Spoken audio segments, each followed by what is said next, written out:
September 12, 2012, Dallas, Texas. Barrett Brown is sitting inside a residence with TinyChat open on a laptop. 2 minutes into the session, loud voices suddenly break through the room. A woman reaches toward the computer and closes the screen. The audio keeps running. People watching online hear federal agents inside the residence. They hear Brown shouting. They hear commands.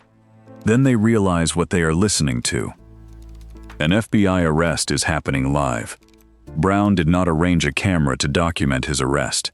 He was already online when the arrest arrived.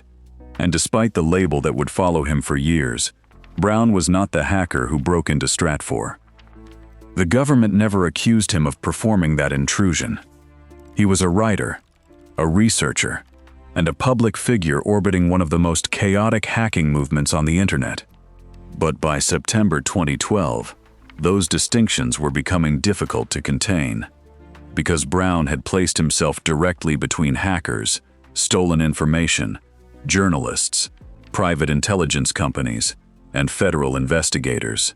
The strange part was not that the FBI eventually reached him. The strange part was how much of the road there had been recorded by computers. This is how Barrett Brown's arrest escaped the room. To understand why federal agents were there, you have to go back before Stratfor, before the arrest, before the laptop became evidence. Brown had spent years writing for publications and building a reputation as an aggressive online commentator. Then his attention shifted toward intelligence contractors. In 2009, he began developing something called Project PM. The basic idea was unusually simple. Massive document leaks were becoming common. Understanding them was not. A hacker could steal thousands of emails in a night. A journalist could spend months reading them. Project PM tried to close that gap. Instead of one reporter examining one document at a time, volunteers could work together.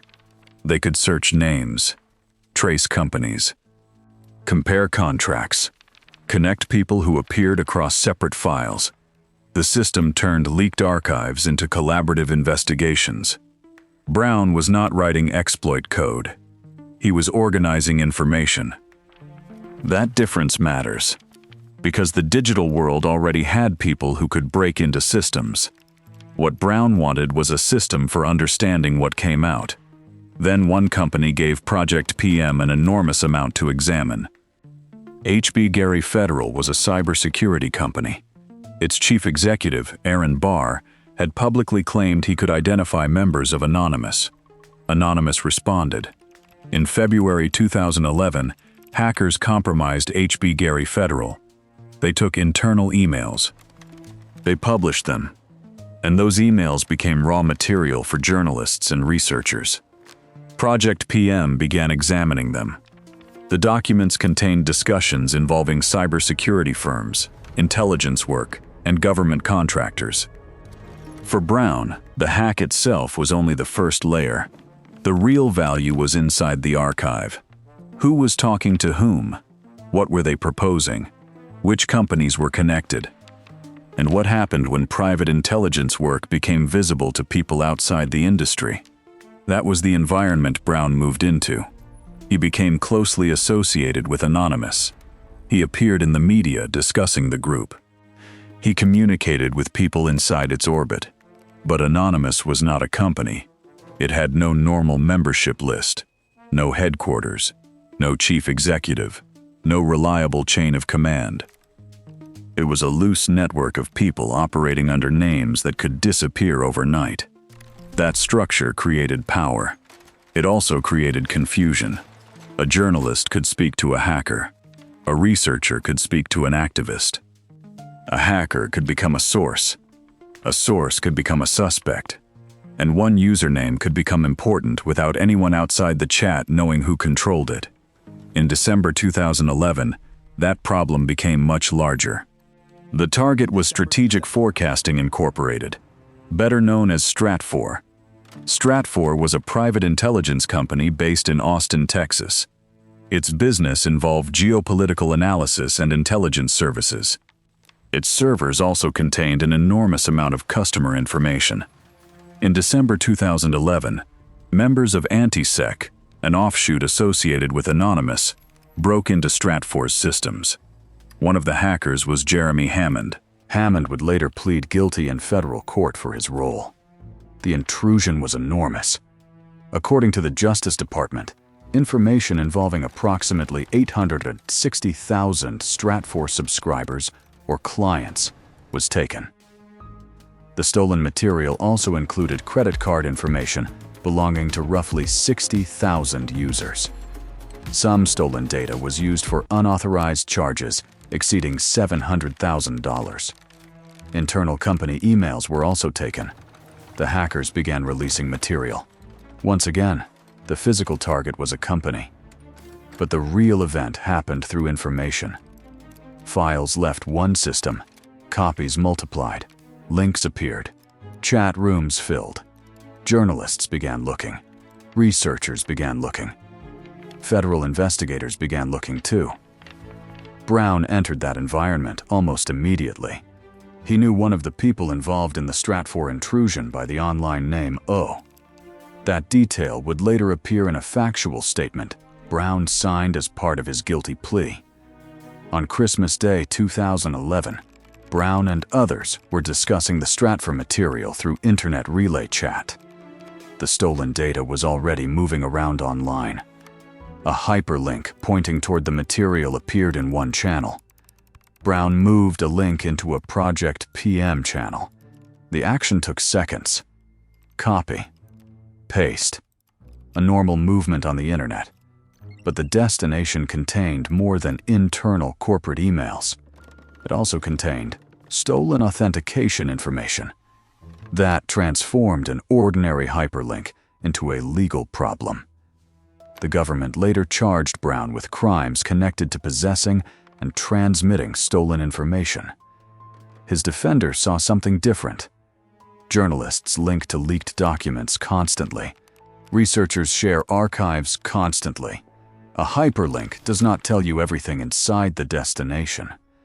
And the act of pointing toward information is not the same thing as stealing it. For a time, Brown's case looked capable of testing exactly where that boundary existed. But the hyperlink was not the only problem. Brown's own relationship with the people behind the intrusion went further. His 2014 factual resume describes what happened immediately after the Stratfor break-in. On December 25th, Brown offered to communicate with Stratfor's chief executive on behalf of the person he knew as O. His stated purpose was to discuss possible redactions. The concern was that released emails might expose vulnerable people. Hours later, O agreed to provide examples Brown could forward to Stratfor. The next day, Brown emailed Stratfor's chief executive. He said he had been authorized to communicate with the company. The federal case would eventually characterize this differently from journalism. Brown later admitted that by communicating on O's behalf, while protecting that person's identity, he hindered or prevented the hacker's apprehension. That admission became the basis of his accessory, after-the-fact conviction. The system now had 3 layers. A hacker had entered Stratfor, a researcher had entered the resulting information stream, and federal investigators were trying to determine where one role ended and the next began. Then the investigation became physical. March 6, 2012, approximately 6:05 in the morning. FBI agents execute a search warrant at Brown's residence. Brown is not there. The agents are looking for computers and data. Around 6:30, agents find Brown at another residence. They tell him his home has been searched. They ask whether he will voluntarily provide laptops they did not find. Brown declines. The agents leave. That should have been a warning. Instead, Brown and another person begin thinking about what the FBI might do next. They correctly expect another search warrant. And now 2 laptop computers become the center of the story. According to the factual resume Brown later signed, the laptops were hidden inside a kitchen. They were placed behind pots and pans, deep inside a lower corner cabinet. Another laptop was placed openly on a table. It contained less valuable evidentiary material. It was intended as a decoy. At approximately 1:55 that afternoon, the FBI returned. This time, agents had a second search warrant. It authorized them to search for data storage devices. Agents seized the visible computer. They asked about additional devices. Brown and the other person did not disclose the 2 laptops hidden inside the cabinet. The investigators searched.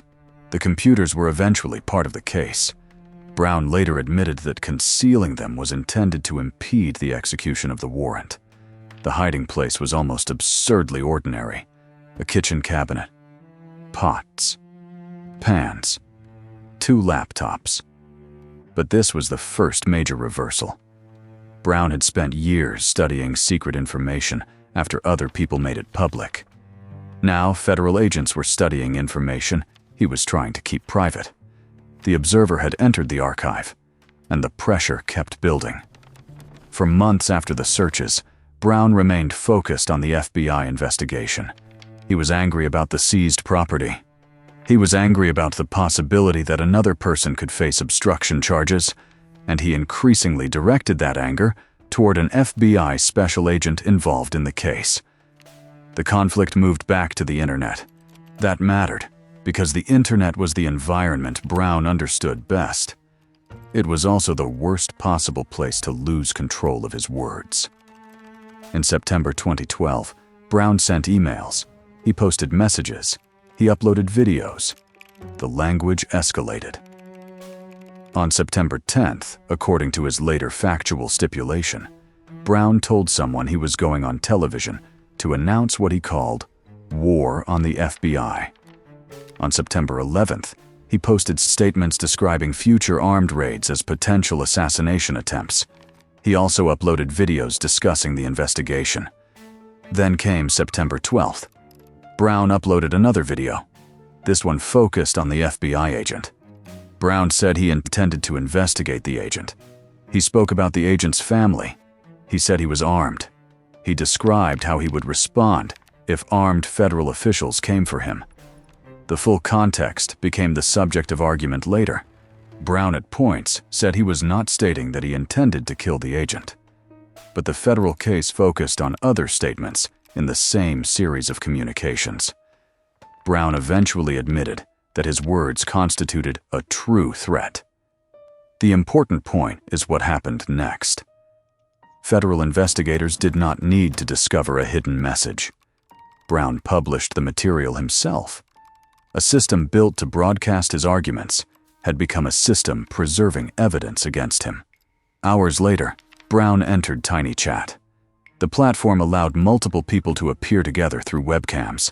It was public enough for people elsewhere to watch, casual enough that nobody expected history. The session begins normally. People talk. Video windows remain open.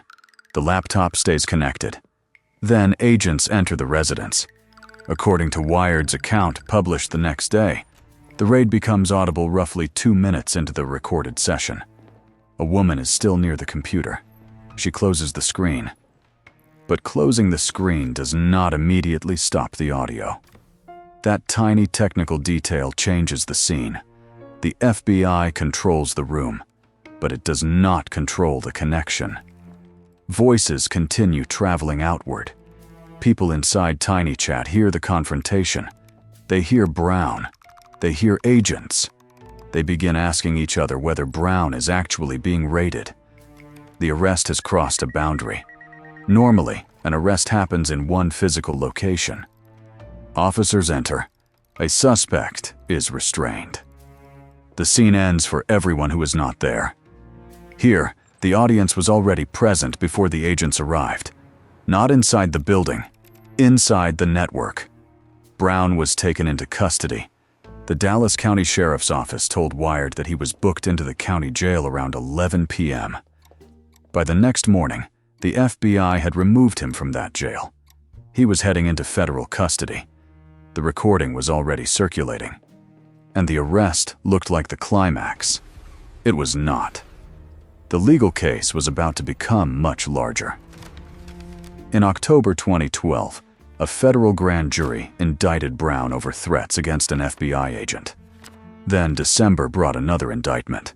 This one focused on the Stratfor material.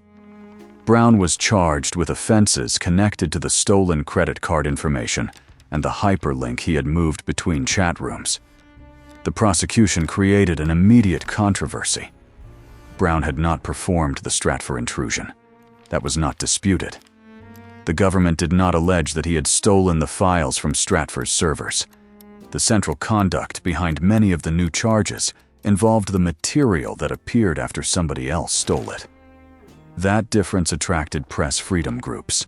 The Electronic Frontier Foundation began watching the case closely. Journalism organizations saw a dangerous question. If publishing or transferring a hyperlink could create criminal liability because the destination contained illegally obtained material, what happened to reporters working with leaks? The issue was not whether stolen credit card data deserved protection. It did. The issue was how responsibility moved through a hyperlink. A link can lead to one document, or 10,000. A person can know everything inside, or almost nothing. A reporter might link to leaked government files because they contain public interest information. The same archive might contain private data the reporter never examined. Where does knowledge begin? Where does possession begin? Where does distribution begin? Brown's case appeared ready to force a court toward those questions. And then the government changed course. In March 2014, federal prosecutors moved to dismiss 11 charges tied to the hyperlinking case. The decision removed the most controversial part of the prosecution. One fraud-related count initially remained, but Brown still faced separate cases.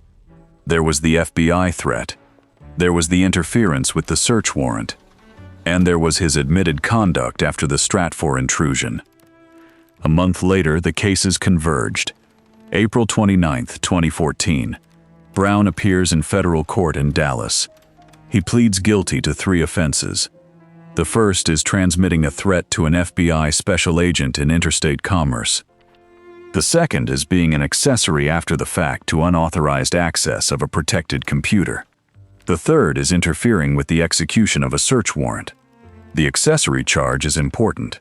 Brown was not pleading guilty to hacking Stratfor. The actual unauthorized access belonged to another person. Brown's offense was what he admitted doing afterward. The search warrant charge is equally concrete. 2 laptops, a kitchen cabinet, a decoy computer, and a decision to conceal evidence from agents executing a warrant. The threat charge came from something even simpler: words sent through the internet. 3 different systems: computer intrusion, physical search, online communication. Brown had become entangled with all 3. On January 22, 2015, the case reaches sentencing. U.S. District Judge Sam A. Lindsay imposes a total prison term of 63 months. Brown is also ordered to pay $890,250 in restitution. By then, he had already spent years in custody. Supporters continued arguing that the prosecution had overreached. Critics pointed to conduct Brown himself had admitted. Both could point toward real parts of the record. The hyperlink charges that generated the largest free press controversy were gone. The convictions that remained were not simply about linking to leaked files. Brown had admitted threatening an FBI agent. He had admitted interfering with a search warrant. And he had admitted helping conceal the identity of the person behind the Stratfor intrusion. That makes the story harder to package. There is no clean hero. There is no clean villain.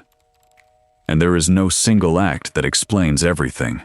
The title hacker is tempting because it compresses the story. It is also inaccurate. Jeremy Hammond was one of the hackers who entered Stratfor. Brown occupied a stranger position. He stood between the intrusion and the public, between hackers and reporters, between hidden files and searchable archives, between an investigation and an audience. That position made him useful. It also made every action harder to classify. Even after Brown went to prison, The information system around him kept operating. He continued writing from custody. In 2016, his prison writing won a National Magazine Award for commentary. Then on November 29, 2016, Brown was released from federal prison after serving more than 4 years in custody. The arrest had ended years earlier. The recording had not. Copies remained online. Articles remained online. Indictments remained online. Court documents remained online. The chat logs remained part of the history. And that is the final reversal. Brown had built his public life around a simple belief. Information becomes powerful when hidden systems are made visible. Project PM was designed around that idea. Hackers obtained material. Researchers organized it. Journalists explained it. The public could finally look inside. But information systems do not care who is doing the looking. They record outward and inward. They preserve leaked emails from corporations. They preserve messages from activists. They preserve threats. They preserve chat logs. They preserve a webcam session that happens to be open when federal agents walk through a door. The FBI arrived that night to take control of a person. For a few minutes, the network controlled the scene. Nobody needed to hack the FBI. Nobody needed to plant a hidden camera. Nobody needed to leak the arrest afterward. A laptop was already connected. A chat room was already open. And when someone closed the screen, the most important part of the system kept working. The connection stayed open.